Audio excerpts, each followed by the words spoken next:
Hello jobbergs! Welcome once again to my channel. This is Sir Job and welcome to Sir Job TV.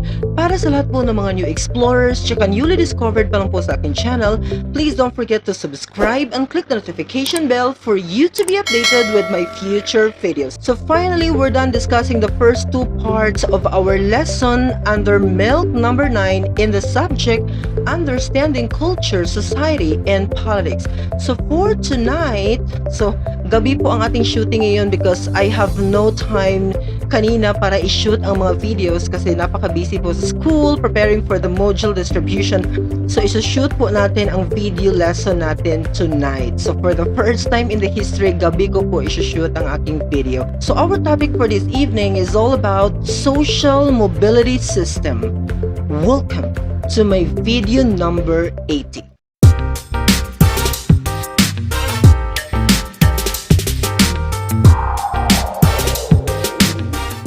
So good evening once again, Golden Jobbergs. So let's still fight for our daily vlog here sa aking YouTube channel. So kahit anong mangyari po, whether I can shoot the video sa morning or sa evening, still we have to upload daily videos sa aking YouTube channel. In line with our project, the 365 Circle Project sa aking YouTube channel for 2021. So sa lahat po ng patuloy na nanonood, maraming salamat po sa inyo. So once again, our topic for this evening is all about social mobility system. Ano nga ba ang social mobility in the first place? Social mobility is the act of moving from one social status to another. Highlight natin, pag sinabi natin social mobility, it is the act of moving from one social status to another. Meaning to say, galing kang mahirap, naging middle class ka, galing kang middle class, naging upper class ka. That is social mobility. Pwede rin na galing ka ng upper class, bumagsak ka sa middle class, or from the middle class, bumagsak ka sa lower class. It could still be happen to a certain person or a certain existence. That is what we call social mobility. Again, the changing or an act of moving one status to another. Social mobility. So in line with our discussion with social mobility, we have the concept of open class system. Ano ang ibig sabihin ng open class system? In the first place, open class system means that individuals can change their social class in the society. Highlight natin, pag sinabi kong open class system, individuals can change their social class in the society. You are free to move. This is what we are applying here in the country. Ito po yung culture ng Philippines. Meaning to say, ang mahirap ay pwedeng yumaman, ang mahirap ay pwedeng maging middle class, ang middle class ay pwedeng maging upper class. This is how we applied here in our country. People are free to gain a different level of education. Okay, pwede kang mag-aral ng kahit anong kurso na gusto mo if you can afford. But here in our country today, if you are observing, free education na po tayo sa ating mga state universities. Meaning to say, colleges owned by the government is free na po ang tuition fee. Sinabi ko na yan sa aking mga previous videos na there's no reason for you not to finish a degree for today or for this particular time because there's no tuition fee anymore sa ating mga government na mga colleges and universities. So you have to take note about that. Or employment than their parents. Meaning to say, in this particular system, pwedeng ang trabaho mo ay above from the work of your family. Example, if ang trabaho ng parents mo is nasa blue-collar job, so pwedeng ang anak nila ay makapag-work ng belong sa white-collar job. Yan ang ibig sabihin ng open class system in the very first place. They can also socialize with members of other classes. They can also socialize, meaning to say, you can have friends with other social status. Hindi po yan ipinagbabawal dito sa atin. Meaning to say, ang mahirap ay pwedeng maging kaibigan ng mayaman.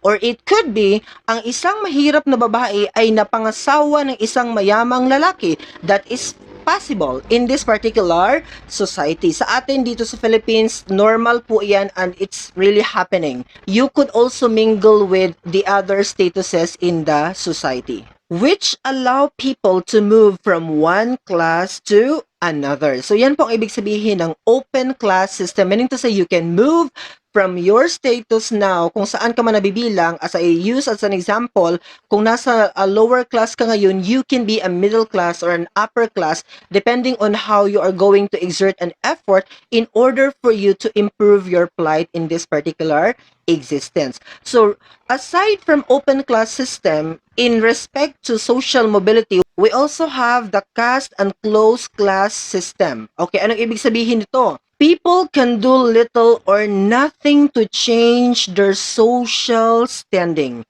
Again, can do little or nothing. Hindi mo pwedeng baguhin or pwedeng magkaroon ng maliit na modification from that particular existence. Kasi may mga societies din po that you can be improved, no, but little improvement only when we are talking of closed class system.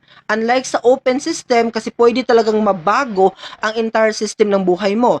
But dito sa closed class system, little modification only or wala talagang pwedeng magbago sa buhay mo until you will have to die. People are born into social standing and will remain in it. Kung ano ang buhay na nakagisnan mo, kung ano ang buhay ng pamilya mo, dyan ka rin mamamatay. This is what we are talking about when we speak of closed class system.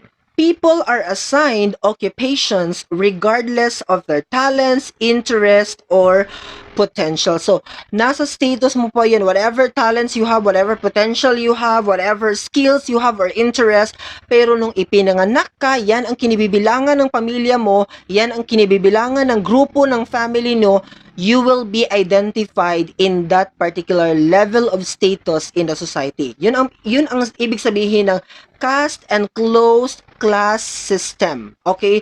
Meaning to say, you will be identified hereditary by means of hereditary or kung saan nabibilang, as I said to you, no? Na-mention natin dito ang caste system. Let us identify ano ibig sabihin ng caste system in the first place. A caste system is a class structure that is determined by birth. Okay? Yan ang sinabi ko kanina. Loosely, it means that in some societies, if your parents are poor, you are going to be poor too. That's how they defined. Same goes for being rich. If you're a glass half full person. Okay, so vice versa, pag sinabi kong pag pinanganak kang mahirap, of course, you will be identified na mahirap. Pag pinanganak pong mayaman, you will be identified na mayaman. That's how we have to understand with this particular caste system. Kasi ano na po yan, by means of hereditary po yan. As I said to you, kung ipinanganak ka sa grupong yan, dyan ka mamamatay. Okay? That's how they define the caste system. How is caste created? Paano nga ba nabuo ang caste in the first place? Kasi gusto kong i-discuss ito para mas lalo nating maintindihan ang closed class system. How caste is determined? The caste system is the Hindu social and religious hierarchy created a few thousand years ago. Okay? Traditionally, a person's caste is determined at birth and channels them into that caste occupation. You get the point? At the top are the Brahmins, priests, and religious scholars. Highlight natin, traditionally, a person's caste is determined at birth and channels them into that caste occupation. Kasi po in India, they divided the group into different levels, no? So kung ipinanganak ang isang Dalit, so you will have to die as a Dalit. So that's how they define. So, can you move up? Question natin is, can you move up in the caste system? Pwede bang mag-improve, no, ang status mo in the society as far as caste system is concerned?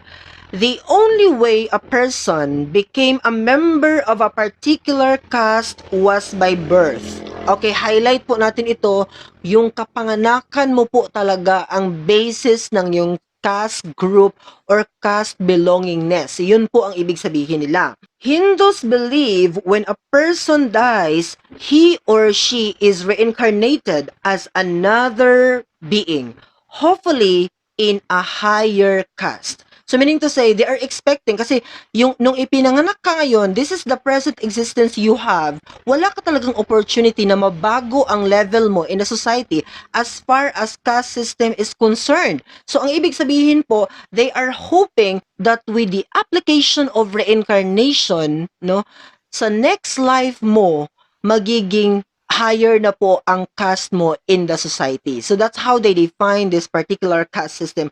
This is how close, no, the system as far as the social mobility is concerned. Nakakatakot po siya because you will just have to hope, no, na pag namatay ka and then you are being reincarnated, they are hoping na sa next life mo you will have to be part of the caste higher than what you have right now. So napaka-difficult po kung ating isipin. The only way to move to a higher caste in the life is strictly to obey the rules of one's current caste. Meaning to say, gawin mong mabuti ang buhay mo ngayon, mahalin mo, rumespeto ka sa tao, maging mabuting person ka. If you obey the rules of God, for example, or the one who created you according to their version, you will be reincarnated higher than what you have right now. So now let's proceed with our discussion on the types of social mobility. So meron pong dalawang types ang social mobility. The first one is the horizontal mobility. Ano ibig sabihin ng horizontal mobility? Is the movement of a person within a social class level. Within a social class level. Highlight. For example, a factory worker who finds a new job as a construction worker. Take note, pag sinabi itong horizontal, how are you going to execute horizontal? Horizon, meaning to say the movement is from left to right. Horizontal, okay? A factory worker, naging isa siyang construction worker. It could be nag-resign or tinanggal sa kanyang previous job na isang factory worker, so naging construction worker siya ngayon. Horizontal movement. Bakit sinasabing horizontal movement? Kasi si factory worker at saka si construction worker, magkapareho lang po ang kanilang level. Part lang po sila sa tinatawag nating blue collar job. Horizontal mobility ang tawag noon. Kung nagbago ang trabaho mo, pero same pa rin ang level ng work na yan sa previous work mo, that is horizontal mobility. You get the point? On the other hand, vertical mobility is the movement of a person between social class levels or another class. For example, a factory worker who enrolls in college and becomes a businessman. Ngayon, pag sinabi kong vertical, di ba, vertical, up, down, down, up. Yan ang movement ng vertical. Kung na-observe niyo, kung nakita niyo na ang formation ng vertical line, that is from lower to higher or higher to lower. Movement po yan ng vertical. So, ibig sabihin, isa siyang factory worker, pero dahil gusto niya talagang mag-improve sa buhay, so while working as a factory worker, nag-aral siya, whether panggabi or whatever, ng mga diskarte sa buhay, nung nakapagtapos siya ng 4-year degree, okay, nagkaroon siya ng business or naging businessman siya in general, so na-improve ang kanyang life. Meaning to say, galing sa mababa because nagsikap, nag-aral, so nagkaroon ng business, umangat sa buhay, whether baka naging supervisor na ang taong ito or naging CEO na po siya ng sarili niyang business, that is what we call vertical mobility. Meaning to say, from lower, naging higher ang kanyang status in the society. This is applicable only sa mga open class system just like Philippines, that everybody is given an opportunity to improve their lives, no? Na lahat kayo, meron kayong chance na makapag-aral, meron kayong opportunity na kunin ang kursong gusto nyong tapusin at maging successful kayo sa buhay. Applicable po itong horizontal mobility at saka vertical mobility sa mga open class system. So that will be all for this evening. I hope you learned something from this video and I hope that you will share this video to your friends and to anybody else that you think na kailangan ng video na ito. Asahan niyo po that Sir Job TV will continue to discuss more meaningful discussions, especially in the field of social sciences. Thank you very much for watching. Bye-bye!